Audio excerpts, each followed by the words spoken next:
Hello friends, स्वागत है आपका इस अपने यूट्यूब चैनल पे। और आज आपकी साइंस की सेकंड क्लास अम्ल, क्षारक और लवण के बारे में हम पढ़ रहे थे। और आज जो है ये हमने कल अम्ल के बारे में, क्षारक के बारे में थोड़ा सा जाना था। अम्ल क्या होता है, क्षारक क्या होता है, उसके उदाहरण कौन कौन से होते हैं, कौन सी चीज़ में कैसा अम्ल होता है, उनके नाम क्या होते हैं, वो सब हम कल पढ़ चुके थे। मैं रिपीट नहीं करने वाली। आज हम सेकंड पार्ट को बहुत ही कम टाइम में पढ़ के और इस टॉपिक को पूरी तरह से ख़त्म कर देंगे। तो ये जो है इसके अंदर बफर विलियन जो होता है, सबसे पहले उसके बारे में पढ़ेंगे। बफर विलियन होता क्या है? बफर विलियन का सबसे पहले मतलब होता है उदासीन। उदासीन का मतलब है जो चीज़ ना क्षारक है और ना ही अम्लीय है, जिसमें अम्ल और क्षार की अल्प मात्रा मिलाने पर भी उसमें कोई चेंजेस नहीं आते। ठीक है, कोई परिवर्तन नहीं होता, उसको बोलते हैं बफर विलियन। वो कैसा विलियन होता है? बफर विलियन होता है।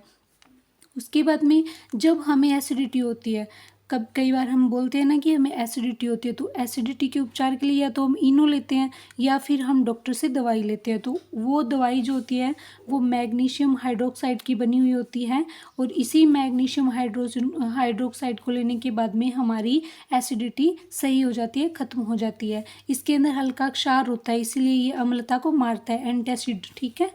चींटी या मक्खी के डंक में मेथेनोइक अम्ल, फॉर्मिक अम्ल, मेथेनोइक को ही फॉर्मिक बोलते हैं, उपस्थित होता है। इसीलिए जब चींटी या मक्खी हमें काटती है तो थोड़ा सा जलन या दर्द होता है। उसके उपचार के लिए दुर्बल क्षार जैसे खाने के सोडे का प्रयोग किया जाता है। यानी जो चींटी है ना और मक्खी है, इसके डंक में मेथेनोइक अम्ल होता है। अब यहाँ पे मैं बता दूं कि डंक चाहे किसी भी जानवर का हो, किसी भी कीट का हो, कैसा भी कीट हो, चाहे इसके अंदर सभी प्रकार के कीट पतंगे आ जाते हैं। डंक चाहे किसी भी कीट पतंगे का हो, वो उसके अंदर मेथेनोइक या फॉर्मिक अम्ल ही होता है। ये उलझाने के लिए हमसे एग्जाम में पूछ लिया जाता है किसी भी कीट पतंगे का नाम देके। तो चींटी या मक्खी हो चाहे कोई और कीट हो, सभी के अंदर मेथेनोइक अम्ल ही होता है। तो मेथेनोइक को ही फॉर्मिक बोलते हैं।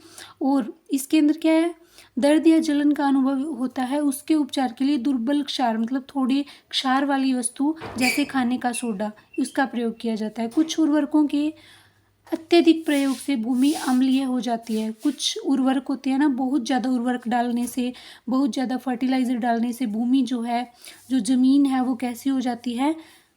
अम्लीय हो जाती है। अम्लीय मतलब बहुत ज़्यादा एसिड आ जाता है उसके अंदर। और आपने देखा होगा वाइट वाइट परत जम जाती है और वो बंजर हो जाती है भूमि। उस पर कई साल खेती के लिए उसको खेती नहीं करनी होती, उसको खाली छोड़ना होता है, तब जाके वो भूमि दोबारा से उर्वरा होती है। ठीक है।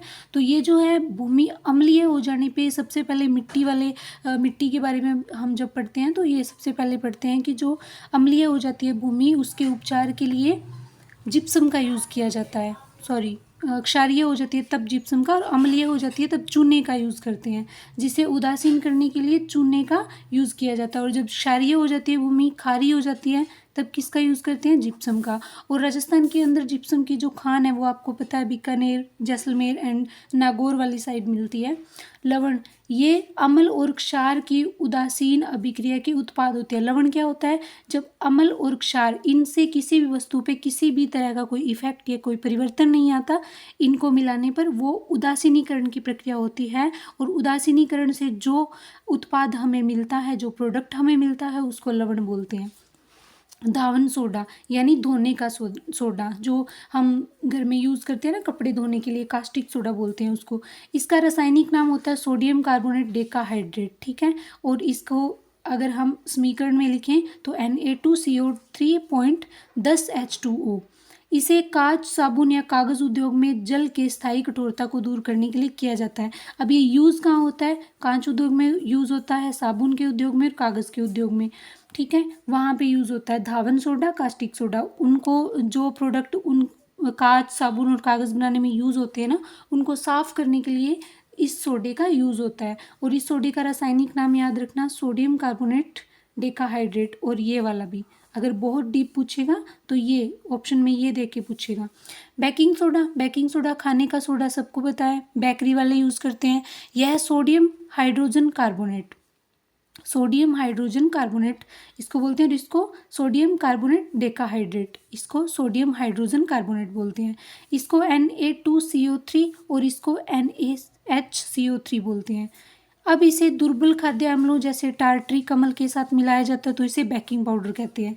इसे ये जो सोडियम हाइड्रोजन कार्बोनेट है इसको बेकिंग पाउडर कब कहते हैं, जब इसको दुर्बल खाद्य अम्ल, जो दुर्बल खाद्य जैसे टार्ट्रिक अम्ल किस में होता है, इमली में, तो इमली यानी टार्ट्रिक अम्ल के साथ जब इसको मिलाया जाता है ना तो ये किसका काम करता है, फिर ये काम करता है बेकिंग सोडे का। और बेकिंग सोडे को बेकरी वाले यूज़ करते हैं, ठीक है, जिससे ब्रेड वगैरह को हल्का करने के लिए, केक वगैरह बनाने के लिए यूज़ किया जाता है। ये देखो, ब्रेड या केक हल्का या मुलायम बनाने के लिए किया जाता है।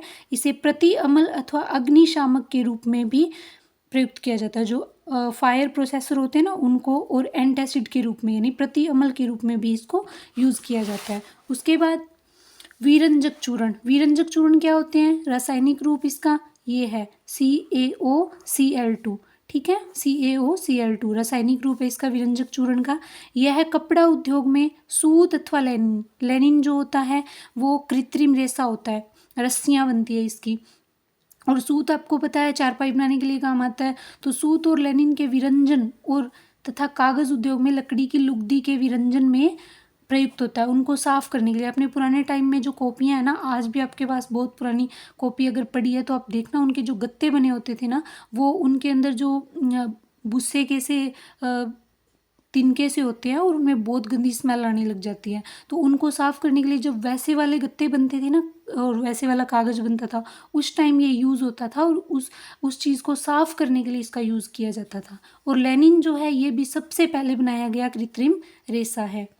विरंजन तथा कागज उद्योग में लकड़ी की लुगदी को विरंजन के रूप में यूज़ किया जाता है। इसे पेयजल के शोधन के रूप में भी प्रयोग में लाया जाता है।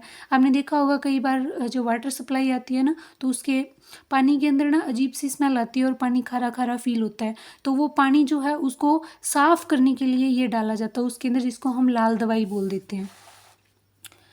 प्लास्टर ऑफ पेरिस, इसके बारे में सब जानते होंगे, लेकिन कई बार हम ध्यान नहीं देते कि एक्चुअल में हमारे सामने हमारे व्यवहार में चीज़ें होती हैं लेकिन हम उनको नहीं देखते हैं। एक्चुअल में प्लास्टर ऑफ पेरिस जो है हमारे आसपास हमारे जीवन में बहुत बार हमने यूज़ किया भी होगा और यूज़ करते भी होंगे। रासायनिक रूप से कैल्शियम हेमीहाइड्रेट बोलते हैं इसको, ठीक है, CaSO4 1/2H2O। इसे जिप्सम CaSO4 2H2O को गर्म करके प्राप्त किया जाता है, यानी जिप्सम होता है ना, जिप्सम का रासायनिक नेम ये होता है, ठीक है। जिप्सम को गर्म करने के बाद में जो हमें प्राप्त होता है ना वो प्लास्टर ऑफ पेरिस मिलता है, कैल्शियम हेमीहाइड्रेट मिलता है। प्लास्टर ऑफ पेरिस एक सफ़ेद चूर्ण है, आपको पता है प्लास्टर ऑफ पेरिस POP सफ़ेद कलर का होता है, जिसे जल में मिलाने पर, अगर इसमें जल मिला देंगे ना तो ये ठोस पदार्थ जिप्सम में परिवर्तित हो जाएगा, यानी बहुत ही कठोर हो जाता है पानी मिलाने के बाद में। टूटी हुई हड्डियों का प्लास्टर करने में, खिलौने व सजावटी सामान बनाने में, सतहों को सपाट बनाने में प्रयोग किया जाता है। जब हड्डी टूट जाती है, फ्रैक्चर हो जाता है, डॉक्टर के पास जाते हैं तो प्लास्टर करता है वो, ठीक है। कैसे करता है, पहले सफ़ेद चूर्ण होता है, पानी मिलाता है और फिर उसको हाथ पे पट्टी के जरिए लपेट देता है और वो थोड़ी देर में इतनी हार्ड हो जाती है कि उसे घर में तो हम खोल ही नहीं सकते, ठीक है, दोबारा से डॉक्टर से ही खुलवाना पड़ता है।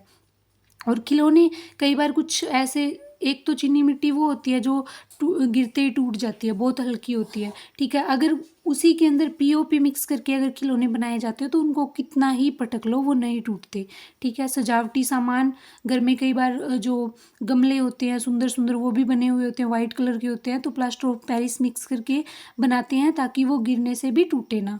सतहों को सपाट करने के लिए घर में RCC लेंटर लगता है, आपको पता है, नीचे स्पॉट के लिए जो प्लेटें लगाई जाती है लोहे की, फिर उनको उतारते हैं तो ऐसे निशान से रह जाते हैं, ठीक है। तो फिर बाद में जब कलर करने से पहले उनको सपाट करना होता है, POP से, कहते हैं ना कि POP करवा रहे हैं, तो POP से सपाट की जाती है सतहें, और सपाट करने के बाद कलर होता है। अगर पहले ही कलर करेंगे तो वो उबड़ खाबड़ होगा, दिखेगा, है ना, तो उसको छुपाने के लिए सतहों को सपाट करने के लिए यूज़ किया जाता है। ये था हमारा अम्ल, क्षारक और लवण का पूरा टॉपिक, जिसके अंदर बहुत सारी चीज़ें हमने पढ़ ली हैं। अब इसके अंदर क्या है, जो pH स्केल वाला टॉपिक आया था ना, कई लोग इसके अंदर घुसने की कोशिश करेंगे, मत घुसना, क्यों, क्योंकि यहाँ पे सिर्फ pH स्केल जिस पे हम अम्ल और क्षारक के बारे में जानते हैं कि कोई चीज़ अम्लीय है या क्षारीय है, हमसे नहीं पूछेंगे कि किस चीज़ का जो pH मान है वो कितना है, क्योंकि ये सारा जो टॉपिक आ जाता है ना ये मानव शरीर वाले टॉपिक के अंदर आता है, जिसके अंदर रक्त के बारे में पूछ लेते हैं, मूत्र के बारे में पूछ लेते हैं, ठीक है। इसमें pH मान नहीं पूछने वाले, बस pH स्केल पे कौन सी जो कितने मान वाली वस्तु अम्लीय होती है और कितने मान वाली वस्तु क्षारीय होती है। आपको पता है 7 पे जो होता है वो उदासीन, ठीक है, 7 के इधर आएंगे तो अम्लीय और 7 के इधर जाएंगे तो क्षारीय। और जब 7 के आसपास इस हिस्से में रहेंगे, जैसे 8 7 8 के बीच में पॉइंटों में आ रहा है और 7 और 6 के बीच में पॉइंट में, तो इधर आएंगे तो हल्का अम्लीय और इधर आएंगे तो हल्का क्षारीय। तो ये था हमारा पूरा टॉपिक अम्ल, क्षार और लवण के बारे में। इसके अलावा आपको कुछ भी नहीं पढ़ना, ठीक है। और कल जो हमारा टॉपिक रहेगा वो हम लेंगे प्रकाश के बारे में। प्रकाश में जितनी भी इम्पोर्टेंट चीज़ें बनती है वो सारे हम नोट्स के ज़रिए पढ़ेंगे। तो ये आप इसको रिवाइज कर लीजिएगा, नोट्स बना लीजिएगा, और अगर वीडियो 2-3 बार देखोगे तो आपको समझ आ जाएगा। Thank you so much. जय हिंद।